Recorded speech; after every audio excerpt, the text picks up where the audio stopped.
screen sharing. Yes.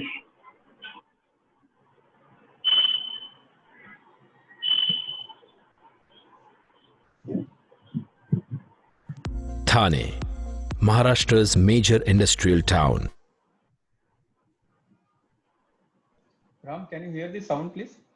It started and now it went slow. It is no longer audible.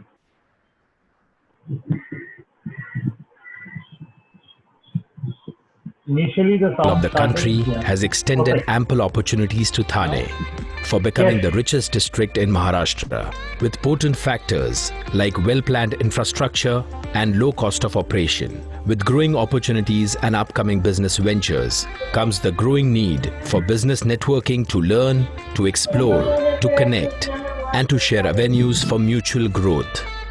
Welcome to the Entrepreneurs Network, popularly known as TEN. Established in 2010 with the intent of providing a platform for entrepreneurs to share their experience, to learn, and to educate fellow entrepreneurs, along with generating business opportunities for mutual growth. Our motto: connect, breakthrough, and prosper. In 2009, basically, I was totally confined to the four walls of my own retail outlet. Probably that time I was feeling the need to get out of those binded four walls. So there was a business networking group. I joined that, and after 1.5 years, basically there was some disconnect with that particular group. So we wanted to start something which was more Indianized. We wanted to do something to build a community of entrepreneurs. And in 2010, we started this 10 Entrepreneurs Network. 10 is a close-knit community of different business verticals across industries. 10 ने मुझे अभी जो फ़ायदा मिला है, काफ़ी फ़ायदा मिला है. बिजनेस अपॉर्चुनिटीज़ भी मुझे काफ़ी मिली है 2009 से. ग्रोथ काफ़ी हुआ है. I love 10 as a network because it is very different from the other business networks what you see, and it has helped me a lot in my overall development for my business, for my relations. And what I found, people around us are all wanted to grow in their business and help the society around. And I'm so happy to join the 10. After coming here, I found a different friendship, a different support system. 10 members contribute connections, ideas, and time to help 10 grow. Members are rewarded with training workshops, insights, network, and camaraderie offered by other like-minded entrepreneurs. They meet alternate Wednesdays from 7:15 a.m. to 9:45 a.m. What I liked about 10 is more of a kind of a learning platform. So I learned a lot from 10, through different sessions, different workshops. What I like about 10 is core functionality, which is continuous learning for entrepreneurs. That is, we can say it is a core function of 10 on which it operates. 10 has been extremely beneficial to me in enhancing my personality and making me equipped to face the challenges as an entrepreneur. Connecting, breakthrough, and prosper, which is the mantra of 10, is something which I was seeking for in my business career. 10 conducts activities such as 10 Connect session, open minds, outdoor meetings, and annual conclave. 10 Connect session provides a robust platform to its members for learning and sharing experiences, one-on-one interaction, apart from addresses by internal and esteemed guest speakers. 10 Engagement also extends to events such as Open Minds, where established entrepreneurs and business owners are invited to share their life lessons and growth stories while interacting with live audience. It's an event that Thaneites eagerly wait for. Outdoor meetings are fun coupled with learning.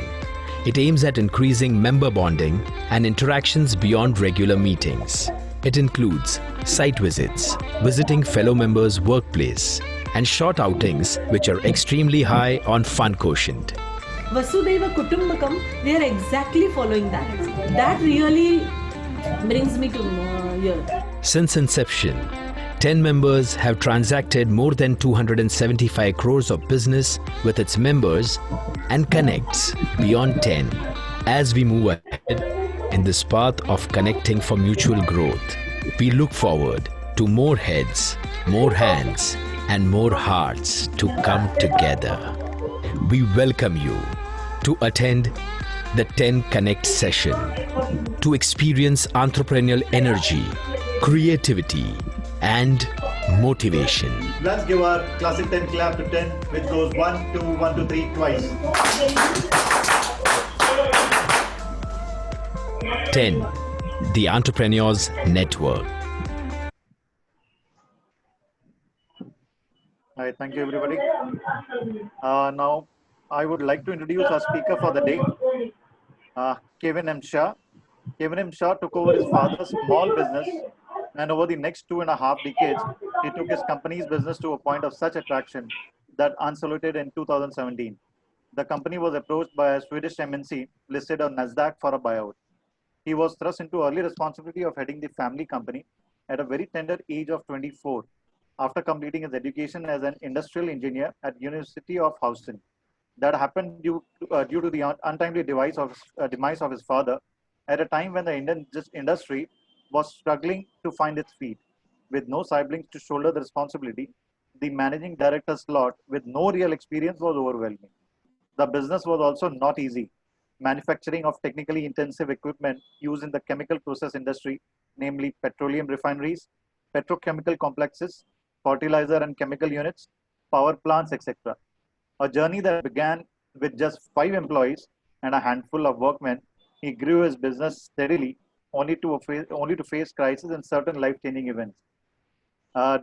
Now, today, do join us to hear Mr. Kevin, who shares his learnings and hear his take on how we would go about approaching your business challenges over a question and answer session, which comes later.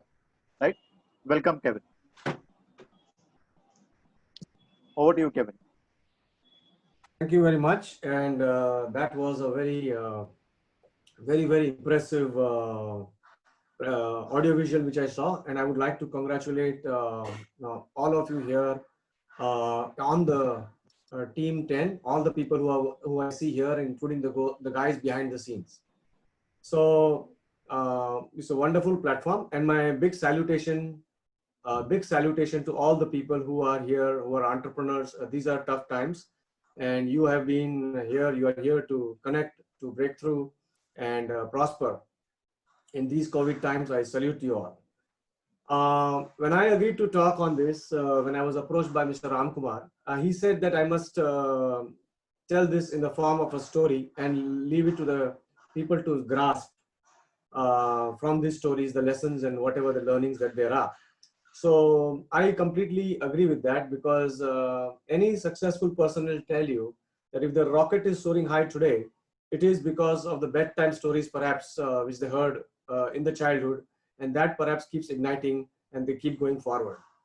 So my story starts in the year 1987. And before I talk to you about my business, I need to give you a little background about my childhood. When I was a little kid, I had one of the most golden childhood. I was the only son, no brothers or sisters, no siblings. And after my 12th, I decided to go to USA for my undergrad education in 1987. So my story begins in 1987, and my parents came to the airport to drop me. And I took a flight from Mumbai to London. And over there, I took a break. One of my relatives came and picked me up. I spent the night over there. And by the time I reached then my next destination in America, in New York, my parents are already there to receive me. So you can understand that they came to drop me and they came to pick me from New York. I had the most protected journey. And from there, I was taken to the college. And after, a very deep bonding and farewell, I bid my parents goodbye. My father had just signed a collaboration with an American company, so he wanted to go further. And then from there, he wanted to return to India. Little did I know that that meeting was going to be the last meeting ever. I saw my father last time at the gate of the university, and afterwards he came back, and in little less than 4 months, I learned that he has passed away. Actually, I learned when I got a phone call and they asked me to come back middle of the semester. And I had just landed in America. My semester was not over. And I was not knowing, it's very not typical of my parents to call me in between. And they just said that your dad's not well. So in those days, the connecting flights were not on a daily basis. And so I had to come via Pakistan International Airlines. And by the time I reached India, it was already 2 days. I could not attend my father's funeral. So my last memory of my father is just waving me goodbye. And I had to grow up just about overnight. Very emotional I was because I was very, very close to my parents. And all the relatives told my mom that he should now continue his education in India. Anyways, things are very expensive. Nobody comes back to India. And so I was not willing to go back. Finally, my mom convinced me. My mom convinced me that, your father would not have been happy if this was the story, that you have cut your education. So she convinced me you have to go. I was worried about my mom. My mom was worried about me. My mom then, let go of all her lifetime savings, the money which she got from the insurance, and she continued to put me through school. And even though she was technically a housewife, she ended up going to the office just to hold the fort until her son returns. When the time came of my graduation, my mother told me that, Kevin, I will stay in India. Things are not so good here. If you think that your future is good somewhere else, please pursue your career. Do not worry about me. I remember the distinct feeling in those times. I was a little angry, upset, because I really wanted to come back. And I did. And I returned to India. The year was 92. And I returned to my mother and my motherland to a company, to join the company which was called Kevin Enterprise, named upon me by my father.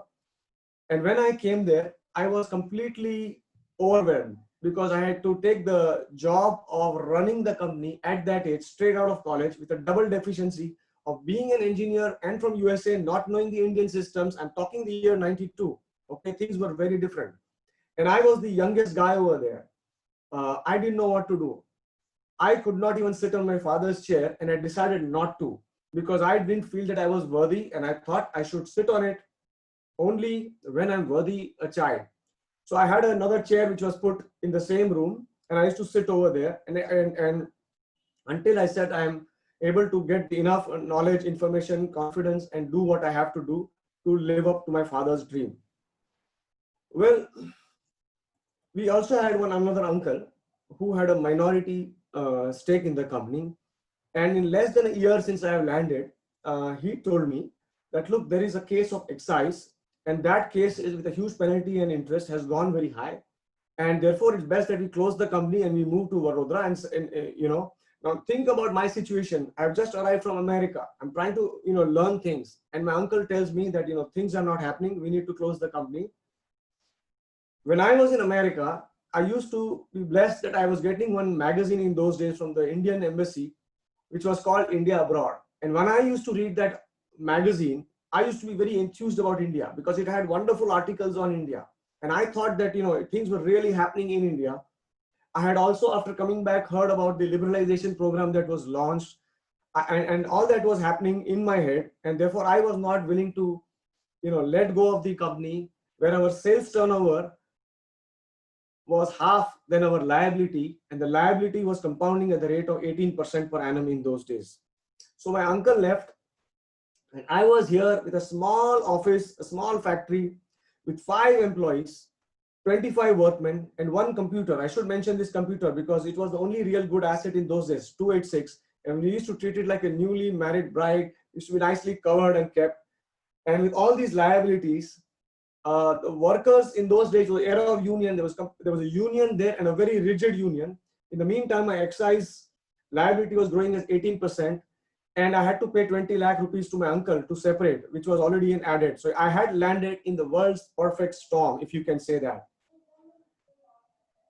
One of the first breakthroughs I got was that I was able to eliminate this union, but in a very different way. What I found was that they were sleeping in the night.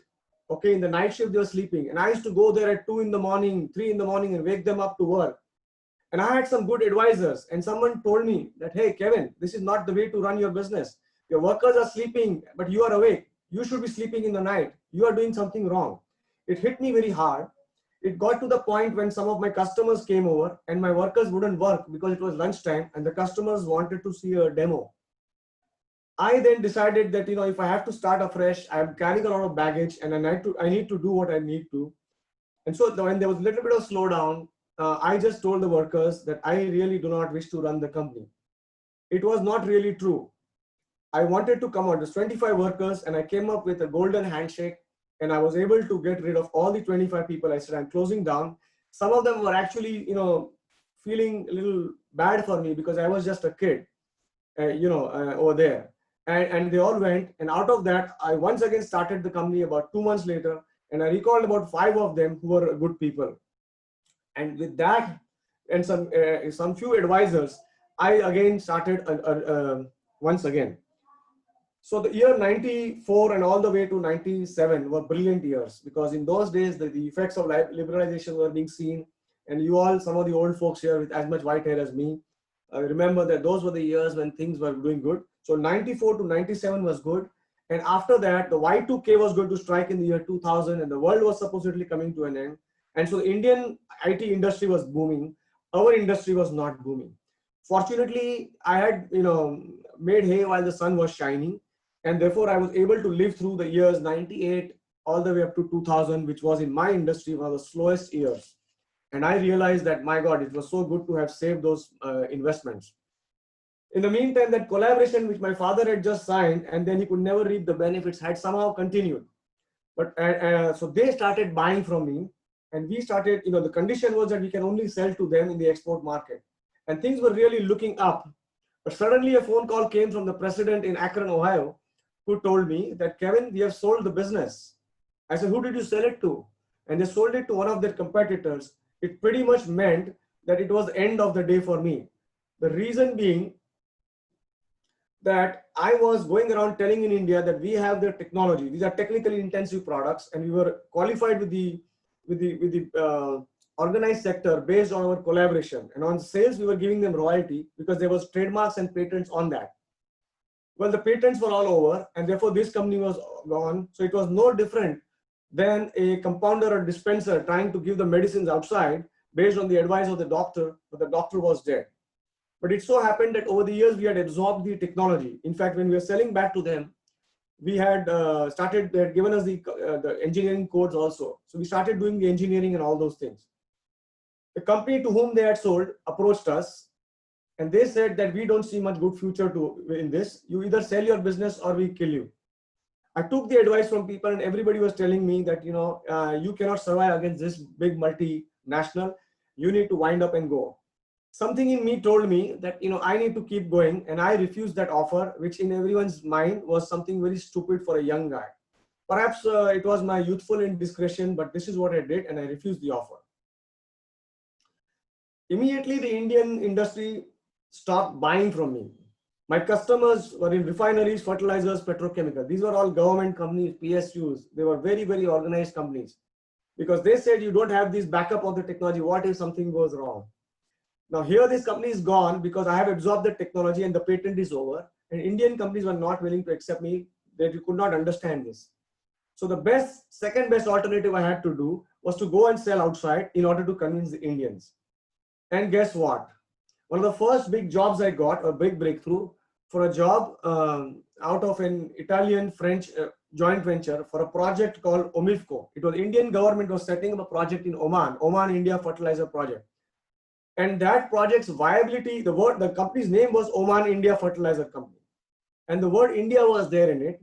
But the tender documentation which came, which clearly said that they are preferring the French and the Italian vendors. I could clearly see the racism that was going on in that, the non-trade, non-tariff trade barriers. They were preferring to give it business back to them. And I'm thinking that's so unfair. Here is the Indian government putting up a project and why should the jobs go to these guys? Fortunately, some big boys in the industry also thought so. And eventually the job came to us. Before the job came to us, the director was an Italian and he said to me that, Kevin, I am being told that I cannot give you this kind of a job because the diameter of this product is too large, more than what you've ever made before. I told him, sir, the diameter doesn't matter. You guys are in Italy making one of the best pizzas. and your pizza is now world renowned, sold all over the world, and they are sold in all kinds of diameters. What matters is the size of the mouth, so long as the pizza goes through the mouth.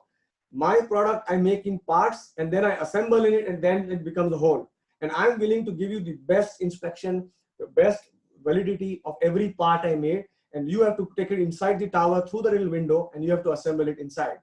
We were installing this equipment inside the towers. The guy got convinced and said, if you fail, I will sue you. Mind you, this job was more than my turnover. In those days, my turnover was just 5 crores, and this job itself was worth 7 crores. I told him that, sir, in that case, if I do this job well, what would you give me? He says, I can't give you anything, because I am a part of a company, which is an Italian government company, the involvement in that. I said, you can give me 2 kind words. You will give me a letter of testimonial saying that job well done. He agreed. And boy, we got that certificate. We still cherish it. It is one of the best certificates we have. It was a fantastic testimonial we have. The story behind it is that when we got that job, the movie Lagan, if you all remember, was going on. And there the underdogs were Indians and were trying to, fight the British oppressors in those days. And we suddenly called ourselves the team Lagan, and we put in all the energy and we did what we did. And eventually the job went very well. And that's the testimonial that we got. Over the next few years, getting the encouragement, I started getting bigger jobs. The business was growing. India was shining, as you remember, that was the slogan in those days. But my problem was that suddenly people were started leaving the company. People were leaving because there were so many more opportunities. The year 2002 to 2008, if you remember, the whole world was growing. It was the best time all over the world, including in India. And no matter how much we did, how much the business was growing, how much the business was promising, people were leaving. And I reached a point when I was so worried because every day I was collecting resignation letters. Well, I got this white hair in those times. I got a stiff neck in those times. I was really falling sick. I tried everything that's possible. In the middle of the term, I gave them 2-3 increments, but that just didn't work. I thought I was going to fail my parents. My father's dream was being shattered. My mother's sacrifices were going to go waste. The company's name was Kevin Enterprise. Our tagline was chemical process products. And our slogan was, we mass transfer your products into solution. And mass transfer is a very important subject in process engineering. So we were all in all a process engineering company. Without the capability of process engineering design, we were nothing. In less than 15 days, I collected 4 resignation letters in the process department. And I was still a small company. And I was growing phenomenally based on my confidence, but people were leaving and I lost 4 people. And that landed me in a situation where pretty much all the senior people were gone and I only had left with 2 girls. I had 2 girls and I called both of them inside and I looked at one of them and I told her, hey, I gave her a pep talk that now you are in charge. Now she had less than a year's experience and she was older than the other one by just a few months into the company. They were just out of college and I said, you are in charge, and I gave her the best pep talk. I put on a brave face and somehow did what I did. She went away, came back next day, and she put in her paper saying that all these things are very big things you're talking about. I cannot handle it. And she also left. Now you can imagine the situation I was in. Okay, I was facing a lot of liabilities now if these jobs don't go well. I had so many projects. And I pretty much now had this one girl who was less than a year in the company, no experience, fresh out of college. She was less than 20 years old. She was in her early 20s and she was the last man standing, so to say. Well, I want to take a break from my story and tell you something, guys, that this is what they don't prepare you for in the Harvard Business School. This is what life is. Life is from outside the syllabus and hits you at point blank range. And you have to do what you have to do at the University of Hard Knocks. I also want to tell you an interesting story about the idiom you all must have heard, that the greatest invention since sliced bread. There's an idiom which says that the greatest thing that's happened since sliced bread. And why do they store that? It's a very interesting story. This loaf of bread, which people have been knowing since centuries. In fact, the earliest man, as soon as he started getting civilized, has made a loaf of bread. And people have forever been consuming it as a loaf of bread. It so happened It so happened that one day someone sliced it and made it into a sliced bread. And that happened as late as 1928. The story goes in Chillicothe, Missouri, when someone actually sliced the bread, and lo and behold, a sandwich was born. And before that, people sat by the table, tore the bread, and that's the only way you could eat bread, and maybe put butter on it or dipped it in a gravy and ate it. But all of a sudden, a sandwich happened and fast food became a reality. And today we have McDonald's and Subway and whatever as global companies. The way humans lived changed forever. The American government came up with a law that you cannot slice bread because the consumption by different estimates went up from 6 times to 30 times. And America thought they would run out of food. So selling sliced bread was banned. It is only on 6th August, July of 1928, that they had to come up with more production, more innovative way in agriculture, and they legalized selling of sliced bread commercially. I would like to, at this juncture, ask you, why is this happening? We are all subject to what is known as the law of recognition. And the law of recognition says that recognition produces a fixed way of being. If you have introduced life as a loaf of bread, you will recognize it only as a loaf of bread, and you will approach it only as a loaf of bread. This, ladies and gentlemen, is, let us call it for this meeting, the generalized faulty belief. The generalized faulty belief, we have many. The belief leads to behavior, and there are plenty of these generalized faulty beliefs that we have, and they lead to all kinds of superstition because our approach is wrong, because we're introduced to something wrong, we recognize something wrong, and therefore our approach is wrong. And these lead to some sort of a superstition, or let's call it the black cat. You know, a black cat crosses the street, then it gives you bad luck. In industry, one of the beliefs we saw, which we have, is that if I train my people will leave me. If I train my people, the people will leave me. So no training is good behavior. That is the black cat we have. Sometimes we have this another kind of black cat, that if I'm nice to my people will not work efficiently because now they are not scared of me.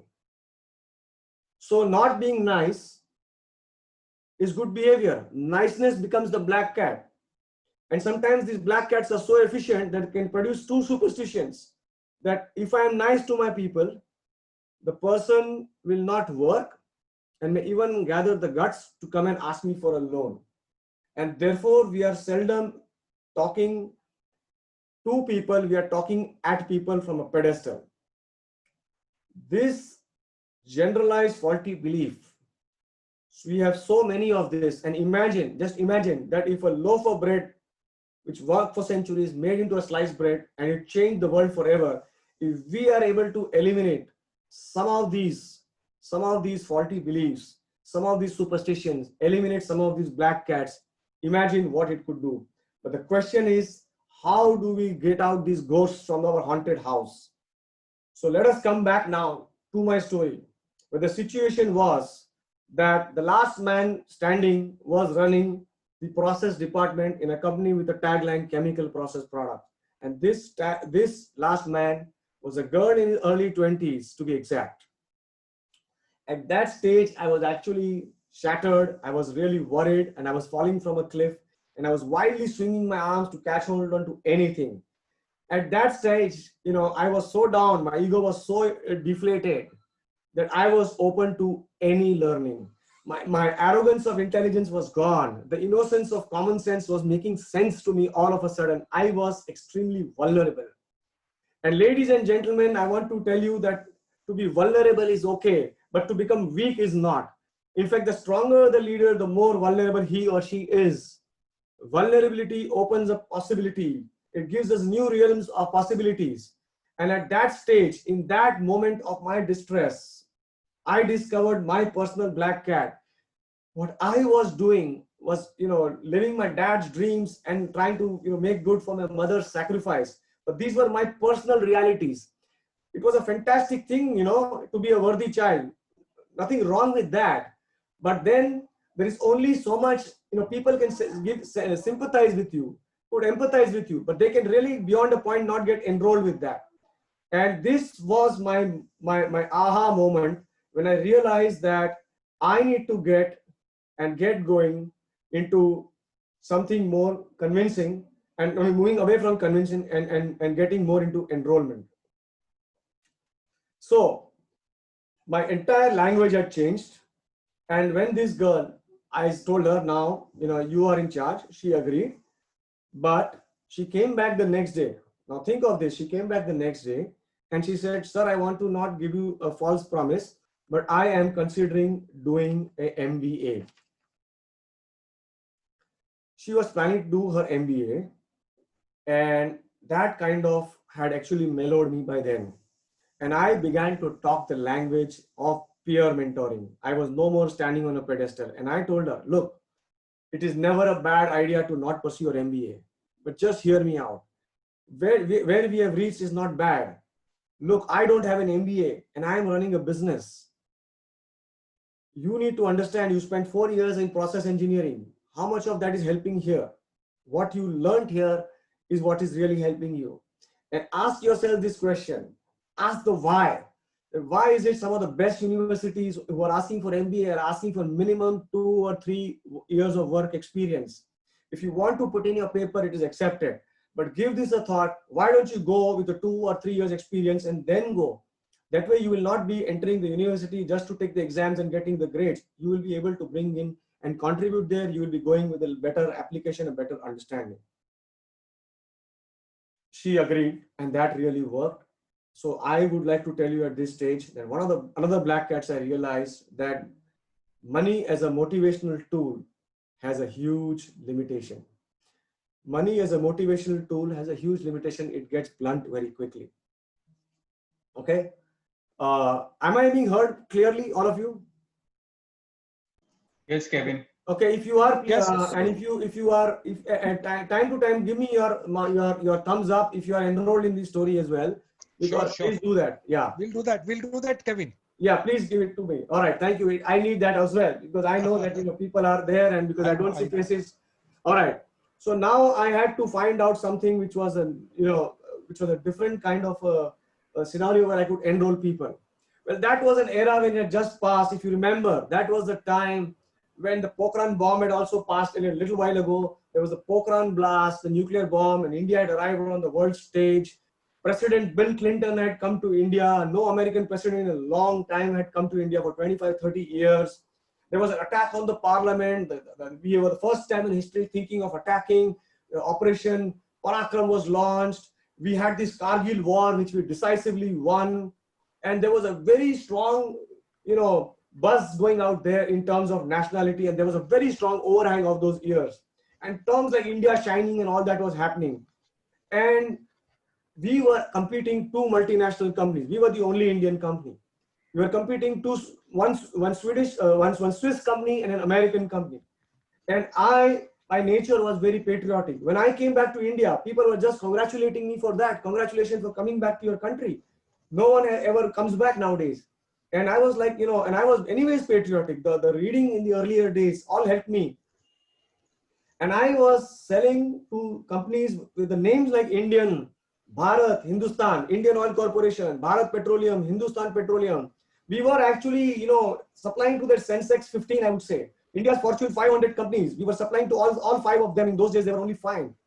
And in that moment, I found my aha moment that the group reality is that what I'm feeling very deeply about is patriotism. That's the buzz everybody's talking about. We need to embrace that. And team Lagan spirit needs to be brought back. So I would tell you that the team spirit which I got, it had 3 components. Number 1, I firmly believed in it. It was resonating something with me. Even today when I listen to the national anthem, I become teary. I get goosebumps when I see some soldiers' dead bodies coming through. It had a universal appeal. And third, we were all ready to flaunt it. There is nothing less sexy than, there is nothing, it's okay to be, nationalism is a very sexy word actually. Patriotism is a very sexy word, and we wore it in a heart and we wore it on a wrist. And so at this stage, I would like to tell you that people then, when they get enrolled, you need to do 4 things. listen to me carefully. People have their own dreams and aspirations. So people will work for you only and only if they perceive that there is a perception of control in the company. They have a perception of progress in the company, a perception of connectivity, and a perception of service to a goal which is much larger than the goal that we talk about. And with this realization, because when you raise this, that we are all going to work for India and Indianness, then you have pretty much raised the bar and all the things have come down. And mind you, we are not talking about profits and bonus and all these things. This is a much larger goal and everything small disappears. So let us now look at what I did in terms of perceived control, perceived progress, perceived connectivity, and perceived service to a larger superordinate goal. Let's talk with the last one first. We embrace Indianness to the fullest. I put an Indian flag on my desk, to give a very strong signal, and that Indianness was there in every activity of ours. We started appreciating our heritage, our tradition, all the patriotic movies, whether it is in English, whether it is in Marathi, whether it is in some drama was there. I would take my team to see that. We would even send on some of the movies like I Am Kalam and those, even our workmen. All work needs to be stopped. We need to go there. I stopped being the CEO. If at all, the E in that is for energizing. I was just a mere energizer. I had turned pretty much into a coach. We celebrated our Independence Day. We celebrated our Republic Day. We put those pictures on our website. There were things on a brochure. On a brochure, we had something like India as a next emerging destination. We were giving out that signals. We decided to put good news on every day at the newspaper. The whole office knew that if they come across a good news about India, it would be on the notice board. It was talked about, it was felt, and it was found in every activity. My factory, I would tell my people, you come to an Indian factory, you can tell there is so many problems. I want someone to say that this looks like an Indian factory, meaning it's the best factory in the world. We put up a nice garden. Our factory was the cleanest out there. We didn't want to be embarrassed if anyone ever came there, because I had seen those factories when I, visit my collaborator. Our factory was the cleanest and the best factory even today, I would say, for all the people. It is no less than anyone out there in America or Germany or Japan or wherever. I used to always say there are 10 boxes. You can always tell which one is Indian because we make great products. Our finishing suffers. I want Indian packaging, meaning that it has to be the world's best. When my people would be traveling to a foreign country, I would personally tell them, that when you go there, they will call you, that Indian fellow. Your identity goes with you. Your national flag is on your forehead. You need to carry yourself in a manner where you don't get embarrassed. You don't embarrass the country. 1 billion people are on your shoulders. We ended up doing all these things and more. And there was this kind of a buzz across the company. This became the driving force. We began to go to our customers all over and we started giving presentations. And at the end of the presentation about the products, the company, the services we give, we would say, if you allow us, let us give you a 5-minute presentation. And we started giving the presentation, which has nothing to do with the company, but we want you to be aware that the oil and gas industry, what's happening out there. And I had those documentation from that Italian where they were preferring the Italian and French vendors and keeping Indians out. And I got several of more of these and I showed them. And all of a sudden there was an awakening in companies like Indian Oil Corporation, Bharat Petroleum, Hindustan Petroleum, to all the engineering, procurement, construction company. Doors started opening up and they say, how can we help you? This is really unfair. We were not aware of it. But this is the reality. And that's what it was. The next something, perceived connectivity. Every day in the morning, I would be spending a lavish 30 minutes with my team and saying good morning. We got into student engagement. We were getting people as interns, from colleges. Since last 15 years, we've been getting them. And we would say that they are not just coming here and typical, this black cat we have, that the students come and you make them doing photocopy and nothing important. We involve them in things. I would tell my office that these are the future citizens. Let's approach them that way. Let us introduce this industry to them. It doesn't matter that it's a waste of time. It is an investment. And when the teacher would come every month to get an update, because they had this thing about in polytechnics, the 6 months go to industry, 6 months go to college. I would ask them, tell me what is the feedbacks you are getting. And after some time, she told me that ours was the best company and everybody wanted to come to our company. In fact, one of these interns is one of the senior most person in my company who had come and gone. This is what it was. We would be celebrating, Rangoli, Holi, Garba, everything had to do very Indian. You cannot give chocolates. Chocolate is not an Indian thing. We would give out mithais. But if someone went to overseas, maybe they would brought something from there, they would give chocolates. And this became a culture. Wherever people went, from there they would bring something for the whole office. They went to Bharuch, they would make sure they get packets of peanuts, because that's what it's famous for. This became like a community over there. People were at site. In those days, the signals were not good. Anyways, the phone had to be left behind. They were not allowing this, the refineries and petrochemicals don't allow the phones to be taken. We would be in touch with them. Is everything okay? How are you doing? Any message to be given to your home? Because they would be gone for weeks. And when we found out that they were spending late nights and all, on our own, on a voluntary, we would give them something. There was a lot of what I would say fuzzy logic. Fuzzy logic is that we didn't have a logical way of giving them compensation. It was like, what is the activity? Oh my God, that's a lot of stress you've gone through. We give it to them because if you make it into a rule, then it becomes an entitlement. But we used to feel their pain and then compensate them, and they really liked it. We would pass the messages if required to their home. Our leaves were all restricted to the Indian functions. Some of the most important, Janam, Janoi, Lagan, Maran. These are very huge events in our culture. And we would give this to both women and men. Even at the time of marriage or during pregnancy, we were much earlier than the government of India. For women also, we had very, very special connectivity. Once they declare that they are pregnant, we will just tell them, you don't need to come to office on time. You can come. Anyways, we had flexi hours, but we want you to avoid the traffic. The benefits that we would give, and to all, it matters not at what level, whoever it is. We started making the things that we made sure there was comfort for everyone. We never marked absent to anyone. If there was a death in the family or they had to be hospitalized, we would never mark them absent because these are some very important events. Okay. When the family members come in, some of our employees, we used to tell about our employees what wonderful things they're doing. We used to treat them like our guests. We would encourage people to get their children. We had children's books in the office. It was like a true community, and this is actually what makes and we were very much involved, by the way, in their personal lives. We would give them counseling if required. Now let's talk about perceived progress. So progress is about, it's about learning, earning dignity, respect. It's not just about doing the company things and getting the increments. We had a program which was known as the Friday Freedom Fry. In the Friday Freedom Fry, on that Friday, once a month, we would be talking of things where I would be personally involved or somebody would, and we would be talking and training them much beyond their job.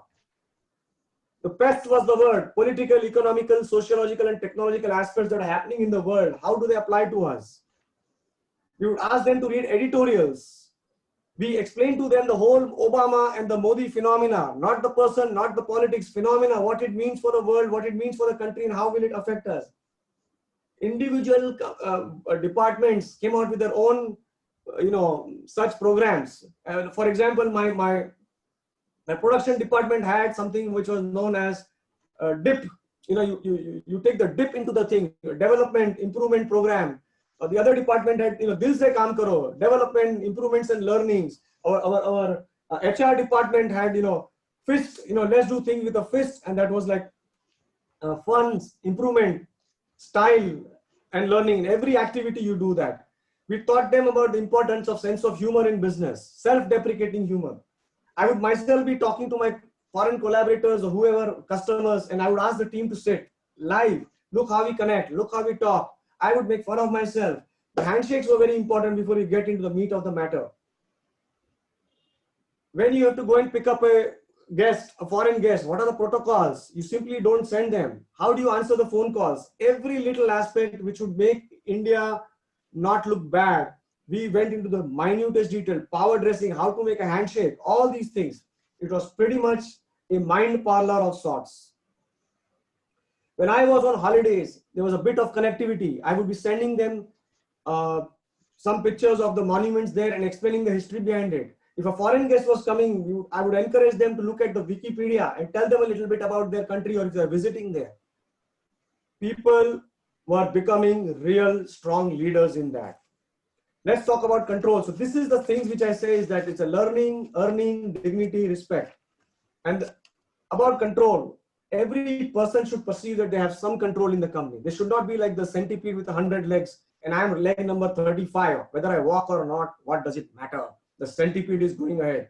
People go out of control because they have so many things to juggle. Well, believe it or not, every Monday we come out with this experimentation. We had Monday magic moment where there are 2 hours, everything is shut off. You can do what you want. You sort your personal life. If you want to do something for the company, you can do that. If you want to have a meeting, you cannot have it on your desk. Go in the terrace, go in the compound.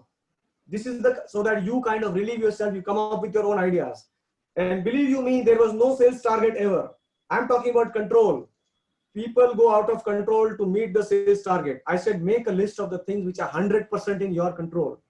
Why should my employees suffer and not get some kind of an ex gratia if they worked hard based on their promise and the goods are ready and at the gate and it could not be dispatched because the truck didn't come and therefore we missed the date of 31st March. What is the fault of that person? That is outside their control because some accident happened or whatever. Our targets were based on what you do in-house. And in that, lot of evolution happened. I used to have what is called as my managers, the key people, special designation was given to them, organizational group leaders. It is over and above the sets and manager operations or manager production or manager engineering. Organizational group, they had a larger responsibility. We wanted to cut the silos. They would work across. They would institutionalize meetings so that when things happen, they don't go, people come with a lot of anger. We put a lag between the discussion and the meeting. The meetings were institutionalized at a particular time, on a week. And you make a list of all the things you want improvement.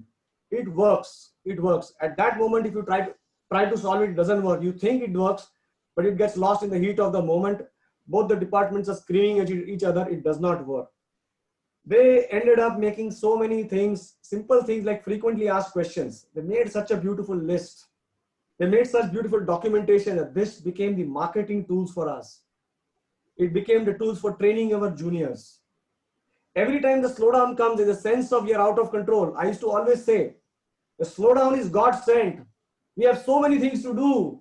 You need to sharpen the saw, and people would come out with their own things. You know, they would paint the machine, draw the line, do the oiling, make certain softwares, which was repetitive work, and all these kind of things. At the end of the day, we had a board of error.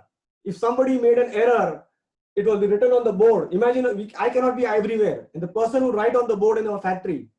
And in one of these meetings, he would say, I made this error and this is how the solution is. And everybody's clapping. Can you imagine that? Somebody going into this individual meeting and saying, I admit I made a mistake and this is how it was solved and I want to share it so you don't do it.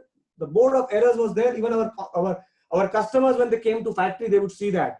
It was a board of error, which was really, really wonderful. So with this, ladies and gentlemen, what I want to tell you is that I had pretty much given up being the MD. You could put A in between, mad. I was doing all things and people were started doing. I was helping people discover the genius in them. That's all I was doing. I stopped working the way I was. Finally, my idea was that to bring out the why in that. I used to always say, if you know what to do, you'll have a job. If you know when to do and how to do, you might go somewhere. But if you know why to do, then you will become wise. And that became my slogan as well. He who has a why to live can bear almost anyhow. You need to find a meaning in everything you do. And this generalized faulty belief was eliminated. And what became was the central operating principle, which emanated from our Indianness. So general was replaced by central, faulty was replaced with functioning and very much operative. And from a belief, it became a principle. The word principle is very important. It was the central operating principle. What are principles? You see, morals is about never to kill. Ethics is about if you're a soldier, then it's your professional ethic to go ahead and kill. However, if the enemy is without a gun and is taken as a prisoner of war, then you don't kill him. Why? Because your need is to win the war. Your want is to kill the person. Your needs are far more important than your want. And when this kind of messaging goes through, people are able to move into more long-termism, and they're able to navigate these opposing forces. So at the end of the day, the entire reasoning, decision making, and the actioning happens from principle, and therefore the central operating principle became the driving force which cut through all the activities we talked about, and it went through this very large goal which was much bigger than profits and bonus, and it did yield those profits and bonus, by the way, as a consequence. At this juncture, ladies and gentlemen, I would like to offer you the definition of what is entrepreneurship. It is said that entrepreneurship is when you convert your opportunities and obstacles into advantage. This is the best definition I like. Niccolo Machiavelli says that you convert your opportunities and obstacles convert them into an advantage.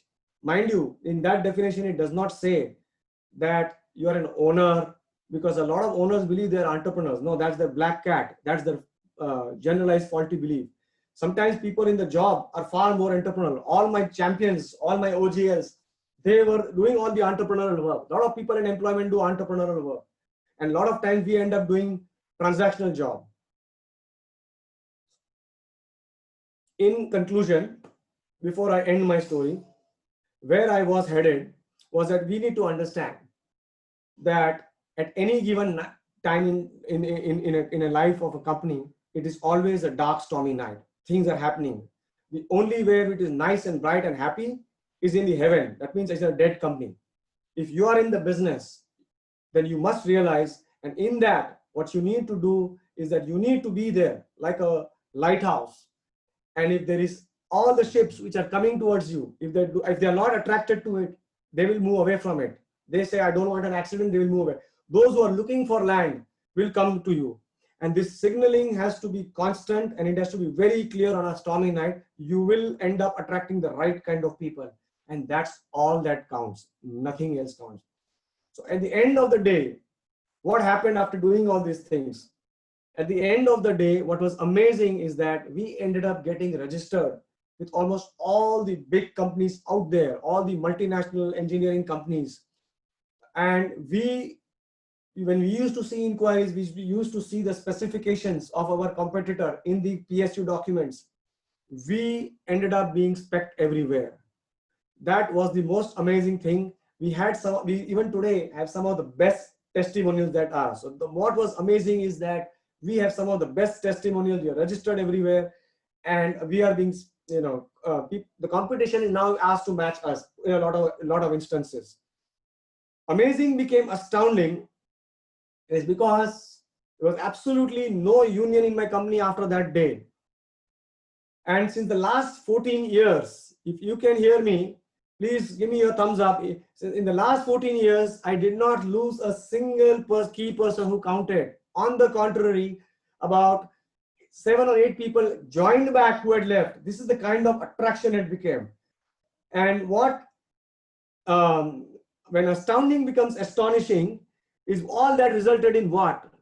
That unsolicited, without being in the market, the news spread, the brand became, and a Swedish multinational company listed on NASDAQ came to us completely unsolicited, and they made an offer to buy our company. We went through a rigorous due diligence audit, and they checked off all these things. And after that, and understand it's a Scandinavian company, which they have the world has a standard. The Scandinavians are best in everything, and they have approved everything. And finally, they made that offer, and I sold the business. And I sold the business in April 17.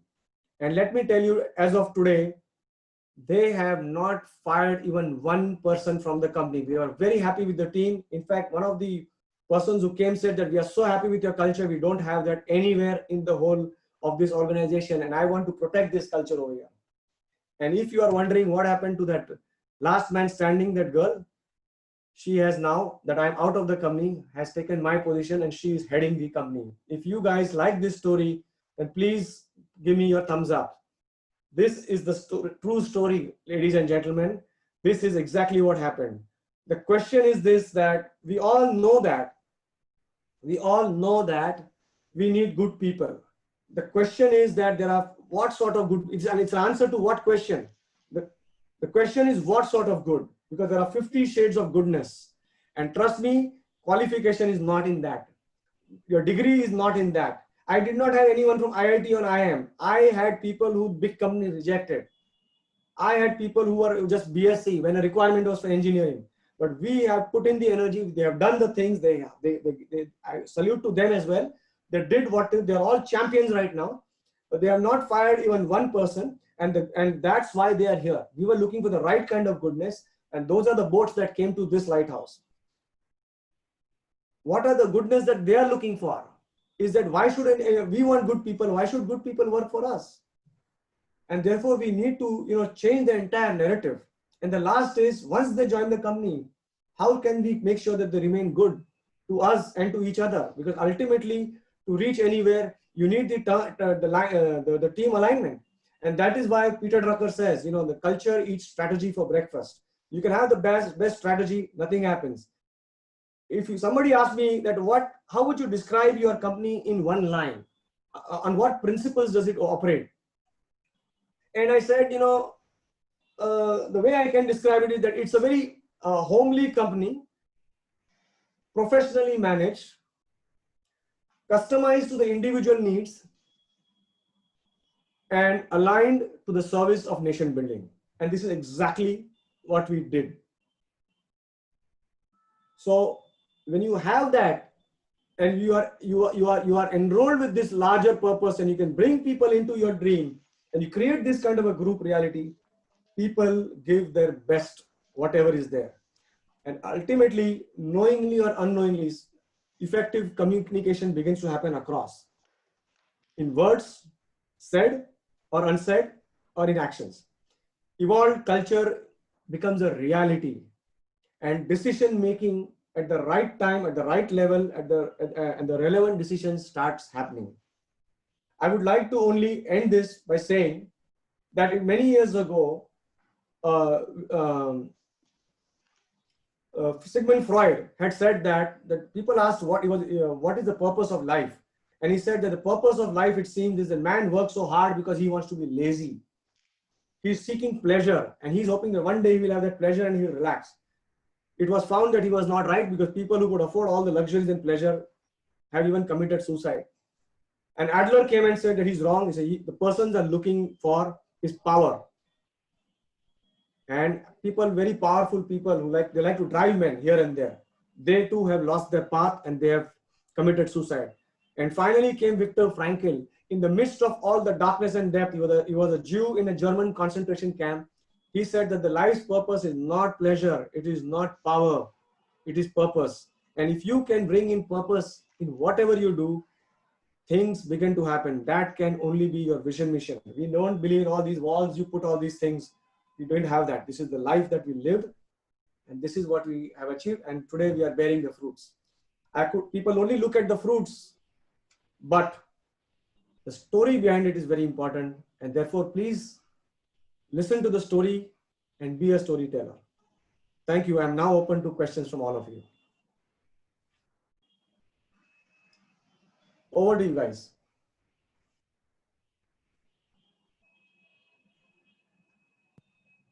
Ram, can you just stop your screen sharing, please?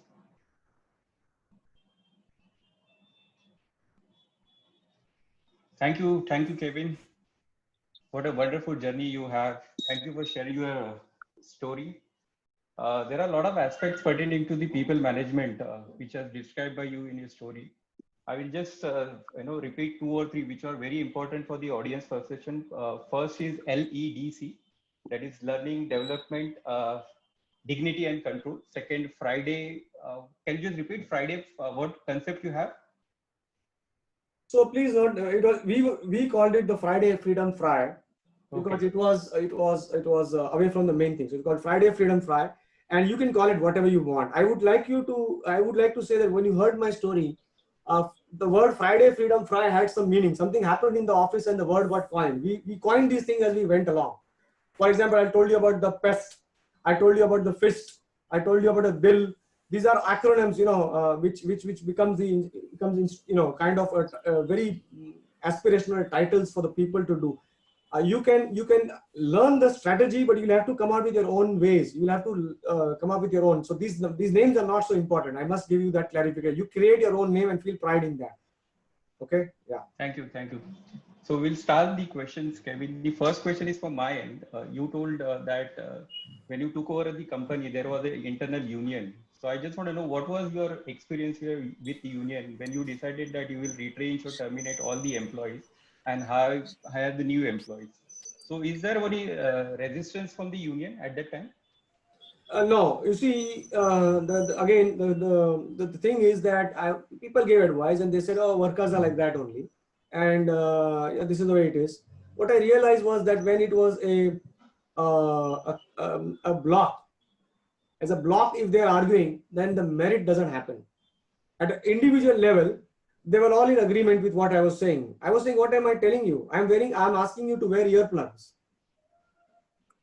Why are you resisting that? Now you are in the factory more than I am. Your wife, I used to joke with them. A sense of humor was always there. Your wife called me and said, you're screaming in the house the whole day. What are you doing in the company? I said, you lost your hearing. That is why you are screaming at home. Your wife's complaining. You can't have a normal talk. Please save your ears. Please wear gloves. But they would resist these things. I tried to explain to them. I said, what am I telling you? My customer comes in and says that people who don't take care of themselves, how will they take care of my products? How do I answer them? They agreed with whatever I say, but they were there were a few elements, and because of that, I knew I had to start on a clean slate, and so I had to, and it was only 25 people.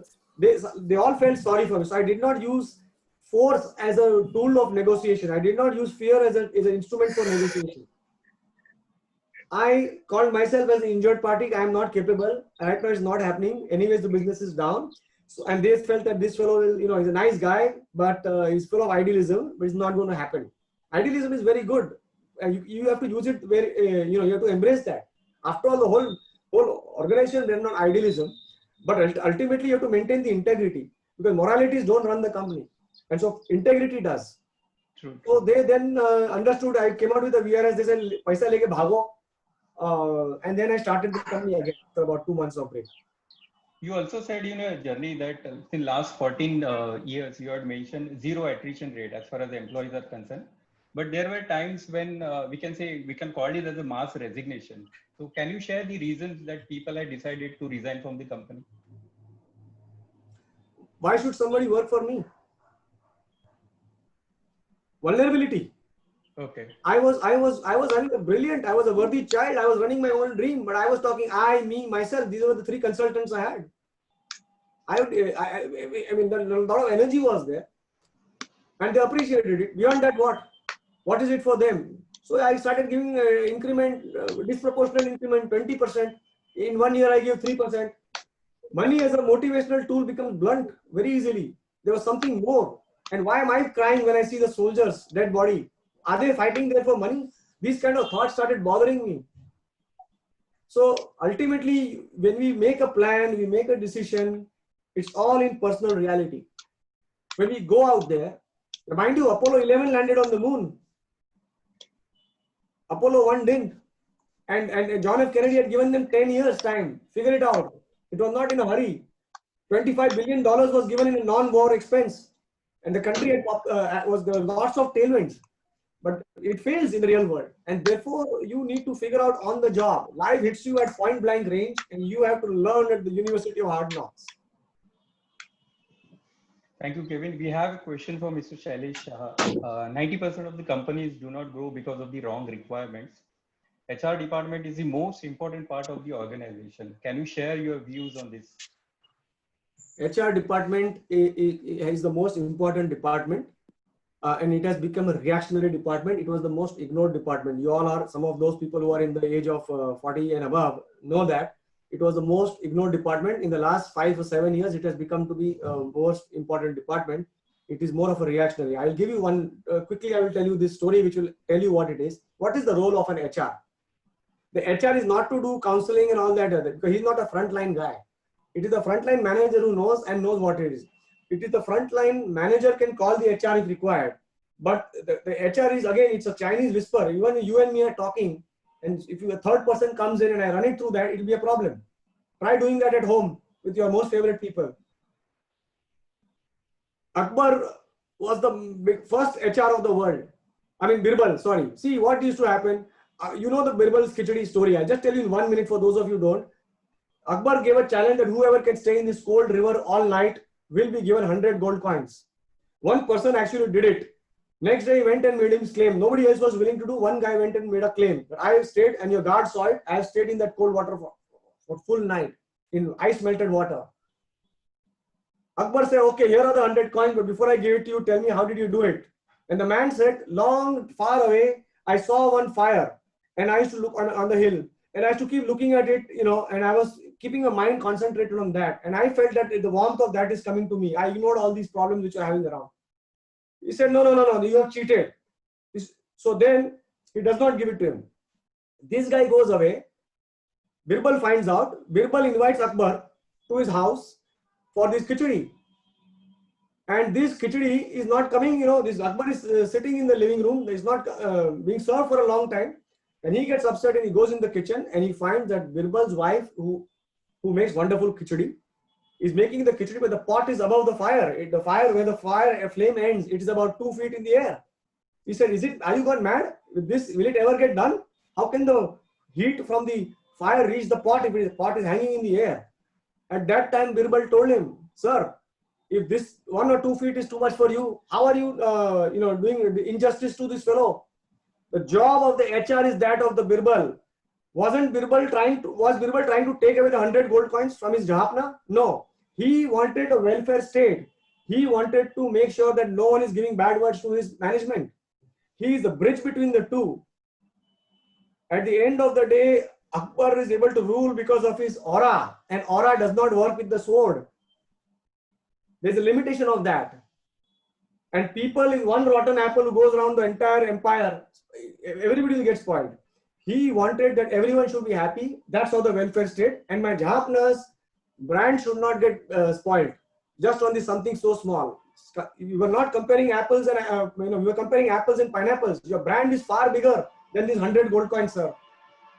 So you understand the loyalty of Birbal. It is to the company. It is not to the owner. It is not to the employee. He wants integrity. That's where it is. Thank you, Kevin. Another interesting question for Mr. Shailesh. So in the journey, you have described that IPCL, that is Indian Petrochemical Corporation Limited, Bharat Petroleum Corporation, all are your existing clients. So how you manage the unethical competitors? First of all, when we talk of these unethical competitors, let's not even discuss that, because I wanted to, when the Indian companies told me that we cannot buy from you because your patent of your collaborator is over and you don't have support, they were essentially forcing me to go into the unorganized sector. And I wanted to remain in the organized sector. I wanted to be able to be, and that gives the emotional stamina. At the end of the day, when you are doing the right things, selling the right products, giving the right message, you see, if you are the mafia boss and you have different departments, one chain snatching department, one bank robbery department, one pickpocketing department, and you send them and you ask them to please report the theft, do you think they are going to be able to give you the correct hisab, correct expense of how much of theft they have done and how much money they got? They are a bunch of thieves together. You have a gang of thieves. They'll probably keep something at home. They'll probably take away your own pocket when you're not looking. You want to give a message that you do things right. And this is what we did. And this is what it came out in our signaling to our customers. When we talked about India, the India presentation, it was presenting this to them, that look what others are doing. It was not telling them. I told them, look what America is doing. Make America great again. We are hearing it is always there subtly. Canada, we will buy only from Canadian province, if not available only from Canada. If you have to go outside, you will need to make a special request to go outside. You talk to anybody from the Birla Group in this, when they acquired this company in Canada, one of the conditions was that all the suppliers to local community who are supplying to the cafeteria will have to be continued for 10 years. Because it's a village which is dependent on that. You don't just acquire a company, you are actually entering that community. This is the kind of nationalism which I was seeing and it was missing, and you have to build that community. When we start talking of all these things to IOCL, BPCL, their heart goes out to you. They say, how can we help you? Okay, go, this one will give you the registration form, do it, any problem, let me know. Yeah, Kevin, next question, I think so most of the participants will have this question in their mind. So I'm asking on their behalf. Why did you sell your company? So what was your thought at the time of selling? After building the company from one employee, after putting so much of effort, what was your thought when you decided finally, no, this is the time I'm going to sell my company? A part answer is there in your question. After putting in so many efforts, after putting in so much efforts, a time will come when I retire, and if everything collapses because my children are not wanting to take over, and then there is only so much you can do as a it was a very high liability, this thing. So first of all, my company was not for sale. Understand that. It is a garden that I had made, in that there was this flower with this nectar, and somebody came attracted to that, basically to take that nectar. When they made that offer, what was running in my mind? I was saying, you know what, I have done all these things. My children are not interested in this business. They are studying something else and they are not in this game. Let them follow their aspirations. What I was saying, that many years from now, plastic is going to become a bad word, and therefore petrochemical, it's a matter of time, maybe 20-25 years from now, it will not work. So their life will get messed up. We were supplying to petroleum refineries. Refining of motor spirits will be over within a few, maybe they're saying immediately, but it will be over in 20-25 years. They will reach into, it was a global warming business at the end of the day, right? We were supplying to fertilizers, nitrogenous phosphates. We are talking of organic food now.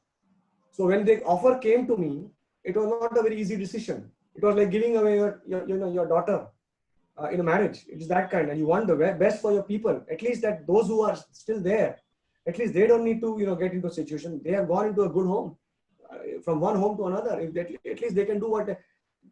Maybe they will take them overseas at the end of the day. It is for their future. And I told you that that was discussed every time I talked with them. That my team I talked about, even after I sold the business. My farewell happened in March, because after selling the business 3 years, I was in the company as looking after but it was there in every discussion. I was always trying to, present India, my entrepreneurship, my ideas, why India is the destination which has arrived. Why my people are so competent, and they agree. And they say that we want to protect your company. We don't want that culture to come here. And nobody has left. They have not asked anyone to go. Thank you, Kevin. Next question is from our 10 member, Mr. Jagdish Sharma. Can you just elaborate what are you currently involved in after selling your company? Very good question. So I realized that I stopped being the MD and I started doing all these MAD things.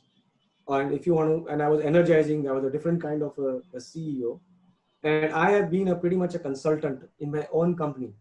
All these champions which I have, my OGLs, they are doing a wonderful job. The kind of discussion you were having were something much different than what a traditional discussion would be. And I was basically helping them discover the wealth within them.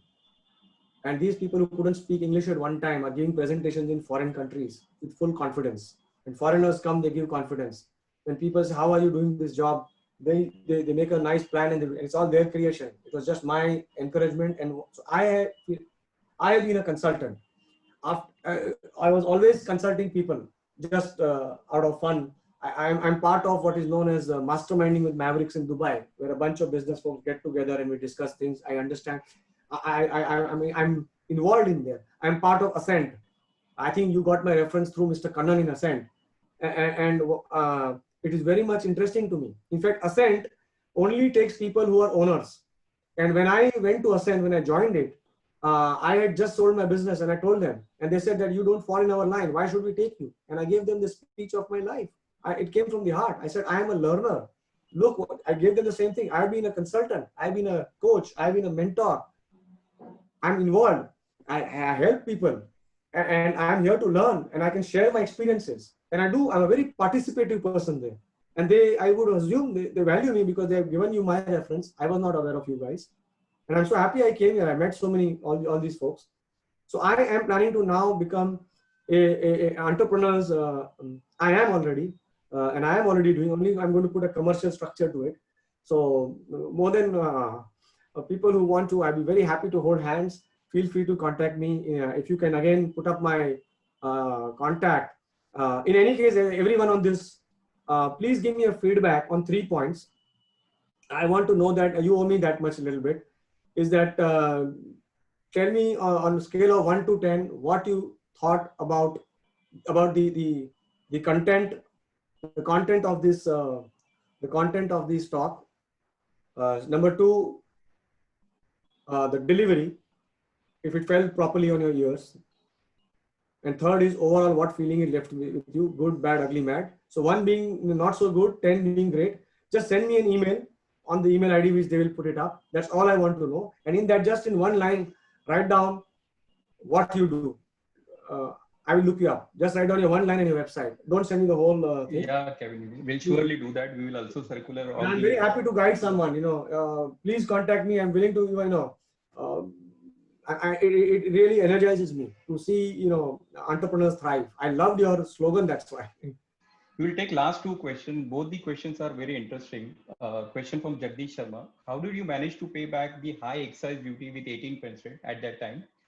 How did you manage to pay back the high excise duty with 18% interest rate when you decided that you are going to remove old staff and hire the new staff? I believe something known as the noble conspiracy. When you are on a good mission, the world conspires to make it happen. Kar Vivad Samadhan scheme. I do not know how many of you remember, but Kar Vivad Samadhan scheme, I think, came out in the year, I may be wrong, or 98 or 99, where the government said that we will waive off all the penalty, we will waive off all the interest, and whatever the amount is to pay, you just pay 50%, and that also they had said in installment or something. So it is no different than your voluntary disclosure of income scheme. They had this Kar Vivad Samadhan scheme, and the government offered this, and I grabbed onto it because I didn't want to grow the business only to close it at the end of the day. So that's what happened. And as I said to you, that it was a noble conspiracy that is happening. If your intention is good, it is about sending the message in the universe echoes, and good things begin to happen to good people. Keep your intention great. Great things will happen to you. What choice you have? We're always desponding. In my company, whining was not allowed. When we put that good news every day newspapers were bad. We were always living now and future. Whining, that's why Obama, ran his campaign on hope. He's written a book called Audacity of Hope. My whole companies are, it's a very powerful tool. What is faith? Faith, we believe in God. You believe in what you want. Faith is a fact. Faith is a fact beyond the reach of proof or reasoning. It's a huge, it anchors you. It gives you emotional stamina. It shows you the North Star. And when you're in a dark despair, it's a refuge where you take place. That's where it takes you. Thank you. Yeah, Kevin, you talk about money motivation in your journey. So this is a problem with most of the entrepreneurs. I believe most of the entrepreneurs who are present in this session will also agree to the fact, the attrition rate between the employees. Okay. So Mr. Kannal, I'll request you to share your views on this, and also request Kevin we will end this Q&A session to give three or four, whatever you think, 3 important key aspects pertaining to employee engagement. Pertaining to? Employee engagement, how to have a 0 attrition rate. Mr. Kannal, you have a question? Oh, yeah. Okay. No. I thought Mangesh wanted me to little bit give the inputs. Does it? Yes. Now, because one thing I have to say that, I sailed in the same boat as Kevin. And that is one of the reasons that we really gelled together. And we know that both of us sold quite a rewarding business. And the reasons are also similar because the son and daughter, they were not interested. But one thing what I can make out from what Kevin is saying, very, very similar thing is that emotional quotient, we run the business on emotions, and we were very, very upright, in your dealings and whatnot. And in that, I would say even I used to have this fun Fridays, fun Fridays for all the employees. And there, the feeling is, one thing is that you should not feel bad about people leaving. Overall, I always felt that, anybody leaving, if I had not left the job what I was working and I started my business, I wouldn't be here. So I used to feel that at the same time, yes, attrition on a very high rate, it shows that, maybe you are not doing the right thing. And as the cliched statement is, people don't leave the company, they leave their bosses. I always look at if there is somebody who's playing a little bit of Toronto, or he's becoming the sort of a big boss. That sort of a thing I used to pay attention, and even it happened in my warehouse or in my other branches, because I had almost 400 plus employees, and I have gone through this, all this, what you call the union and everything, whatever I could handle. But definitely empowering employees as well as training them, which is one more thing what Kevin said, that, if you train, people may, leave. And that's what the answer to that is. And you don't train and they stick to you, what happens then? That is a bigger liability if you have untrained people who are become a liability for you. So to a great extent, I feel that, training of the people and taking care of them, even Mangesh, you would also understand, right? From ESIC to PF, you used to come and explain, which made a hell of a difference for workers. 90% of the people, they think that ESIC is not good, PF, what difference does it make and all. Now, how many employees and their families were benefited? I think majority of us, we really feel that, okay, deduct that ESIC and pay it off and that's it, my liability is over. I think it is beyond. It is actually, you have to ensure that your employees make money out of it. They know how to benefit out of that. That, I think Mangesh was really great helpful there. I could say that. Having said that, I feel what I could make out from what Kevin is talking about is that the more of an emotional quotient. And of course, you didn't touch upon the financials and other things, because majority of them, like the questions what Jagdeep is putting up, you also would like to know in financials, what are the kind of due diligence you paid, and once you, like somebody was ready to buy out, what are the things you could do? I think he wanted a little more elaboration on that. Okay. Then allow me, you see, as I said, that they came, and this is a Scandinavian company from Sweden. Okay, it is a $1.5 billion listed on NASDAQ. They have a lot of requirements over and above. They just simply didn't come and buy. There was a lot of due diligence. Besides going through all the records, which is the financial audit, they made sure that everything is in order. If they found anything going here and there, they would question. For example, they found that certain expenses are found which are not understood. What is this you are giving to the people? I said, we give this during every Diwali. We give mithai. And they talked with people to verify that. They went through, my due diligence lasted disproportionately long for the size of the company I was on. It lasted for 1 year and 2 months. Okay.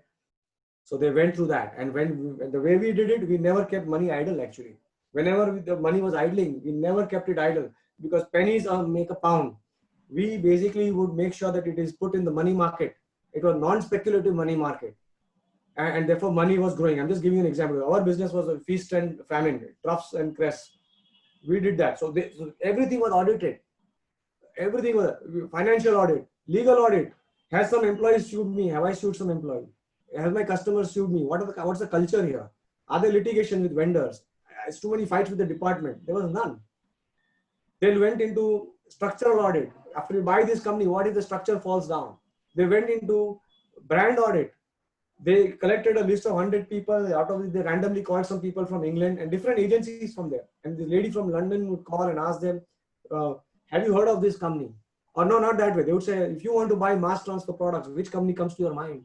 And if my name wasn't there in the first 2 or 3, it's no point. And they would ask some questions. They did ethical audit. They called my people. They talked around. They asked questions roundabout to figure out what was the mode of. You see, whoever takes the business, they did an environmental audit. They went 20 meters below my soil. If I was doing something and throwing it into the soil, my chemicals while cleaning the steel equipments. See, at the end of the day, they are not here to fix your company. They want to, and most people who feel that I am the most intelligent, what happens to us as owners? Somebody asked this question. We employ people to find solutions. We end up solving the solution ourselves because we want to feel we are important. So we say, nobody understands, only I understand. We only find the solution. We don't enable them to find solution. And what exactly happens? We paid the money, they re-employ us back, and we solve the problem for free. Ultimately, when a person buys your company, he wants you out. I'm out of the company. He's interested in what's left behind. What is the infrastructure? What is the mental makeup of the people? So when they used to come, I would just give my initial this thing and I would leave it to my champions, my OGLs. And then they would show them all around the department. We had engineering audit, we had factory audit, even before the discussion started. After that, another all sorts of audits happened. So this is all very important. They want to make sure that they sit in a running car and get going. They have no time to open the bonnet and fix everything. So Kevin, how many champions? One last line, that please make yourself exit ready. Because if nobody comes, doesn't matter, at least you are there. You should feel proud to go to your company. If your employees, relatives come, your own family members come, feel proud where you are. Do it for yourself, please. Kevin, how many champions and OGLs you have in your company? I had 10 OGLs. Yeah, one is I mean, I don't know the department, but it's the typical departments, and each one there was an OGL, and the OGL reserved the right to talk to other department. That's why it's organizational group leader, and then they will inform the leader, because we don't want silos. So if the leader or the manager of that department is not there, and in fact they would come and tell me, sir, in that department that guy is really doing good. You may want to go and give a word of congratulations. I have already done that. I would get a reference from them. It's not possible my eyes and ears to be everywhere. Thank you. Yeah. Kevin, due to paucity of time, will not be able to take more questions. What I'll request all the participants, Kevin has already shared his email ID on the chat box. So if you have any more question, you can directly send it to Kevin. Kevin will be happy to take it there. I'll request Deepak Kapoor to take over now. Yeah, thank you. Thank you so much, Kevin. It was today basically such a powerful presentation today, very inspiring. In fact, I would, there are so many adjectives to describe you, but the main 4 adjectives that you described were basically learning, ethics, dignity, and respect. That is something very, very crucial to the presentation today. I would request Kannan for the word of thanks, please. Can I just make one line before, Sure, yeah. Sure. You see, there is some merit, because whether you look at, let's say, as far away as America or even Africa, the American ethos is e pluribus unum. It is written there, okay, in the capital here, e pluribus unum, which means out of many, we are one. In Africa, the wisdom of the ancient tribe is Ubuntu. I am because we are. And now you come to our own, Vasudhaiva Kutumbakam. And therefore, this interdependency is the ultimate maturity, is the only takeaway you can take. Make your own methodologies. I am there to guide you. Please feel free to approach me. But interdependency is one word, peer to peer. You become a friendly boss without becoming a friend is the trick in this. That's the magic you have to bring in. We can have a separate session on that, Kevin. Thank you so much. Thank you so very much. Thank you so very much. Okay, and friends, what you saw today is what 10 members share every week. Positive energy, and I think today there was a lot of positive energy flowing throughout. Knowledge about what's happening in the industry, support to any operational problem that is beyond our domain expertise, opportunity to learn from and mentor fellow entrepreneurs. An added benefit is the chance to attract a lot of business. Budding established entrepreneurs and the decision makers of the company are welcome to join 10. You can make a call if you want to be a part of 10. Thank you so much. Thank you so much. Deepak, yeah. Kannan is yet to give the Hey, vote of thanks. okay. Vote of thanks. No. Kannan. We have done. And just to, maybe sign it off. First and foremost, I really wish to thank all the participants. Almost 52, 54 were there. Now it has come to about 34. I think being a Saturday, people are in a hurry to leave also. Thank you, participants, and also thank you, 10, for making it happen. And this has been a big boon through the COVID days. We have found this medium of webinars, and we have been quite successfully having every month 1 or 2, and it's quite a good, interesting topics. And Kevin was no exception, and he proved it that beyond financials and whatnot, I think the human angle is what it makes you tick. don't be a boss, be a boss. Like be a friend to your employees. At the same time, come down heavily where it is needed. I think that is what he has done, and he has really proved it. And I see a lot of identification. I identify with his method of working in a big way. And thank you, Ram, and of course the entire core team. But in this, I know Ram has really put in a lot of efforts and ensuring this webinars take up a really good clientele, and the kind of participants we are getting and the kind of questions what we are getting is really amazing. And thank you, Kevin, at last. I think you gave out a very good this one, and it was more inspiring for people. Thank you. Thank you all. Yeah, Deepak, before we close, we will take one feedback from the visitor. Yeah. Okay. I'll request Gautam to share your feedback. Gautam Watway. Gautam, you have to unmute yourself.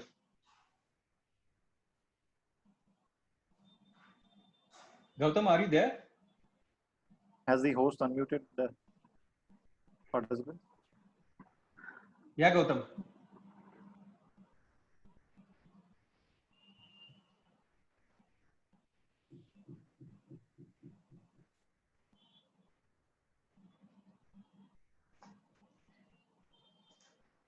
Yeah, Deepak, I think so. There is an issue with his network. We can end this. Somebody else if you want. Yeah. Jagdeep?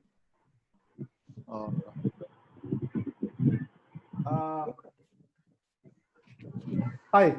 Yeah, Jagdeep. Wonderful talk. I really enjoyed listening to Kevin's inspirational journey.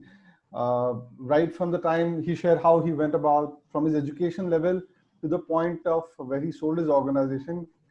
I mean, it's something, require a very strong heart to go through all that, what he went through. And that too, he managed to sell it off at, I'm sure, at a very high price.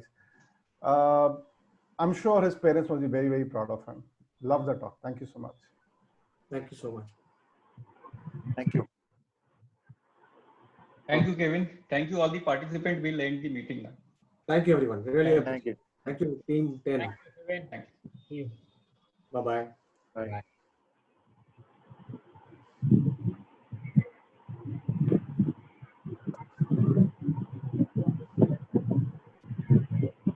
Okay, bye-bye. Bye all.